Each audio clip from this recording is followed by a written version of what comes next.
నైరుతి రుతుపవనాల రాకతో కేరళలో భారీ వర్షాలు కురుస్తున్నాయి. గత రాత్రి నుంచి కురుస్తున్న వర్షాల కారణంగా అనేక ప్రాంతాలు జలమయమయ్యాయి.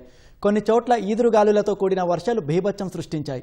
త్రిశూర్ జిల్లాలో భారీ చెట్టు విరిగిపడి ఓ షెడ్డు పూర్తిగా ధ్వంసమైంది. ఆ సమయంలో అక్కడ నిద్రిస్తున్న ఓ వ్యక్తి ప్రాణాలు కోల్పోయినట్లు అధికారులు తెలిపారు. కోజికోడ్లోని హల్వా బజార్లో ప్రహరీ గోడ కుప్పకూలి 2 ద్విచక్ర వాహనాలు దెబ్బతిన్నాయి. భారీ వర్షాలకు కాసర్గోడ్లో ఓ పాఠశాల ప్రహరీ గోడ కుప్పకూలింది. ఆ సమయంలో విద్యార్థులు ఎవరూ లేకపోవడంతో పెద్ద ప్రమాదం తప్పింది. వర్షాల దృష్ట్యా మల్లపురం, కోజికోడ్, వయనాడ్, కన్నూర్, కాసర్గోడ్ జిల్లాలకు అధికారులు రెడ్ అలర్ట్ జారీ చేశారు. ఆయా జిల్లాల్లోని పర్యాటక ప్రాంతాల్లో ట్రెక్కింగ్ను నిషేధించారు.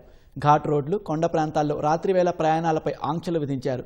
ముందస్తు జాగ్రత్తగా విద్యాసంస్థలకు సెలవు ప్రకటించారు.